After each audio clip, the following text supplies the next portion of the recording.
Today we will be reviewing how to replace the maintenance kit on a Hewlett-Packard LaserJet 4350 series tabletop black and white printer. This also applies to the 4250 series printer, the 4300 series printer, and the 4200 series printer. You'll know to replace the maintenance kit because on the screen it will say perform printer maintenance on the main display. Once you receive the maintenance kit from us, you want to power off the printer, and then around the back side of the machine you can pull the power cord out just to be safe. And we'll start from the front then. So the first thing you're going to do is remove the paper tray. And you want to replace the roller in the tray, that is done by pulling this little flap back. And then this roller is a little pinch. You can see here from the side, it's got a pinching mechanism in it.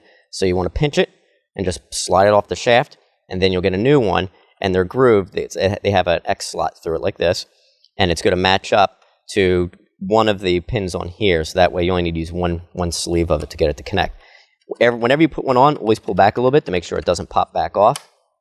And inside the machine, you're going to get another blue one that's going to go up in the front right here.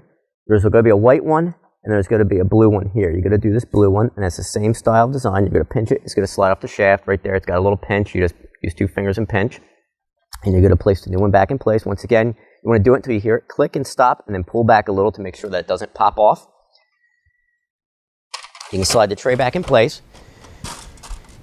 You're also going to receive an MP tray pickup roller. So you want to pop off this cover panel, and then you're going to see the MP roller exposed right here. You can use 2 fingers, 4 fingers usually work pretty well, and you want to pop these side pieces back a little bit. These flare out. And then this piece, as you can see, it's kind of spring-loaded because it sits on the shaft like this. So it'll pop off. The new one will go back on. You start at the bottom like that, and then just push it around and down until you hear it click and snap into place. And then you can put your cover panel back in. Inside the printer, you're going to open the lid, take the toner cartridge out, and you're going to replace the transfer kit inside of here. Down across here, there's going to be a black foam roller right here with a blue gear on the end. In the box should be a little pull tool. So it'll look like a little Q or a G, depending on how you hold it. This is going to go down inside here, and you're going to hook it from the side where the gear is and lift up like this.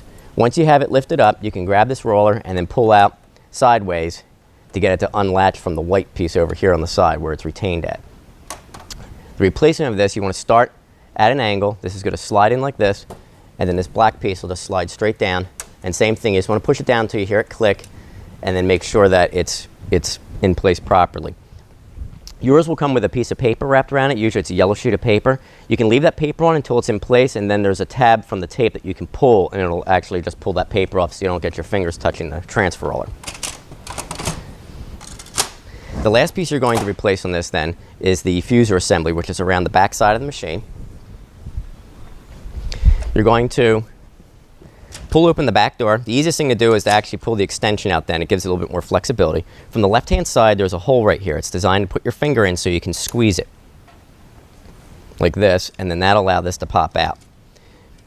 Once that piece is out, the fuser is removed by using 2 hands. You put your thumbs at the top, your fingers at the bottom, you pinch, and pull straight out, and that's how the fuser comes out.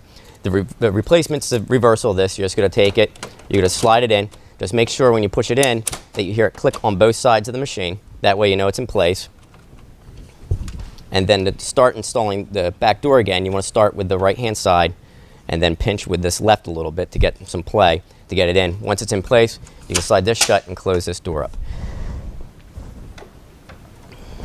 After you plug your printer back in, when you power the machine up to clear the maintenance message, you're going to turn the printer back on.